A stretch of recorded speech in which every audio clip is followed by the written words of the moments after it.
Ratios. Ratios.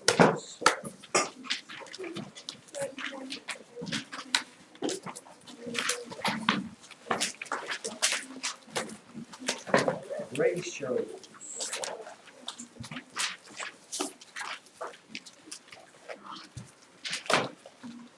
And a ratio you can put in a little subheading, it's pretty simple. It's just comparing using a fraction usually.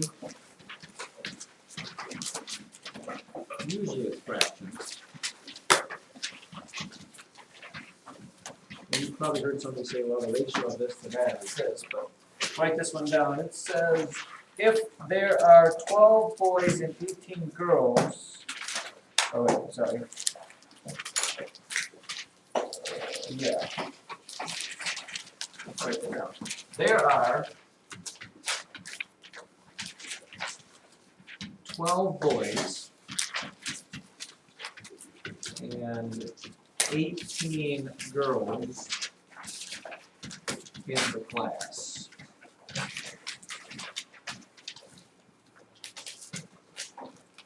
Here's the question. What is the ratio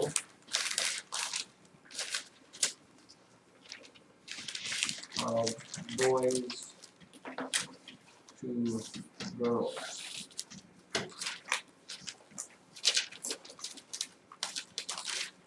Charles was one. I'm not in favor, Scott. Well, Could you fix the left one?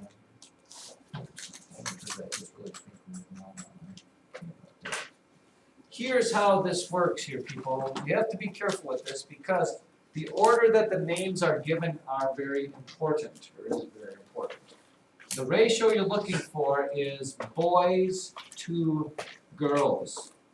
Okay, the first thing listed has to be the top of the fraction. I want boys to girls.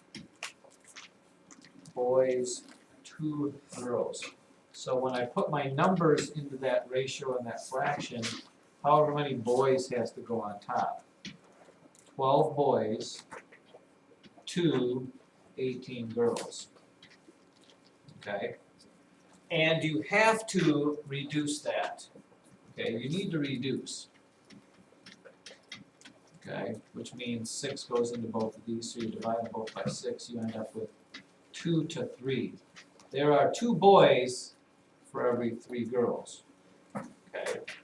Now if I change that around and I asked you of the ratio of girls to boys, okay, that means this time I'm putting girls on top of the fraction and boys on the bottom. And when you do that, that flips the number around and you get 18 over 12. Now here's where a lot of people go wrong. When you have ratios, you do have to reduce them, but they need to stay improper if they're improper. Okay, so when I do the division on this, I end up with 3 over 2. I don't make that 1.5 because it doesn't make sense for you to tell somebody the ratio of boys to girls is 1.5 or whatever it is. Okay, the ratio of girls to boys is 3 to 2. Lance? So the reducing doesn't matter one number because you could use 2.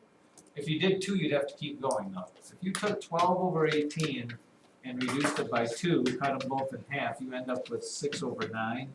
But then that fraction can also be reduced by 3. So if you don't use the biggest one possible right away, you're going to have to do it more than once. You always want to try to use the biggest number going into the fraction to reduce it as fast as you can all the way. How about this? There were 20 prairie dogs and 30 jackrabbits on the prairie. There were 20 prairie dogs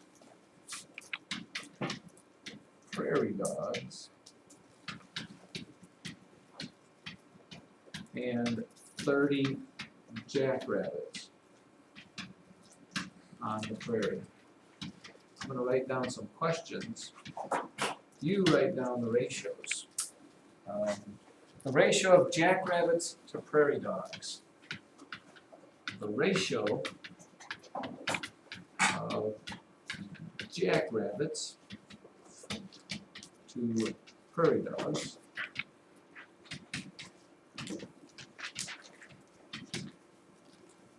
Letter B, the ratio of prairie dogs to jackrabbits.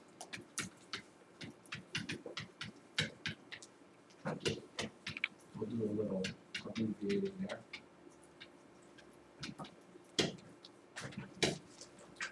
Letter C, I guess that's all there are.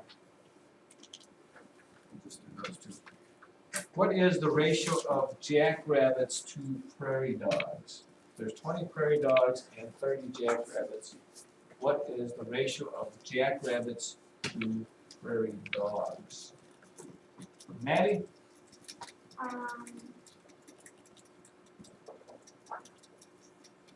3/2.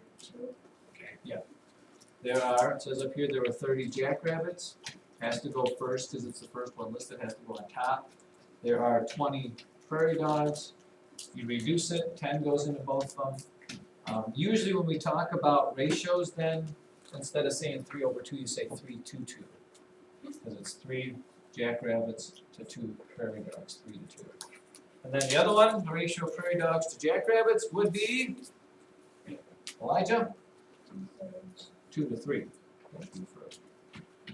You have 20/30, which reduces down by 10, and you end up with 2:3. If we're doing the ratio of boys to girls in 5th grade, boys to girls, how many boys are there in the class? 7. There's 8. But there was 9. 8 out of, how many girls are there?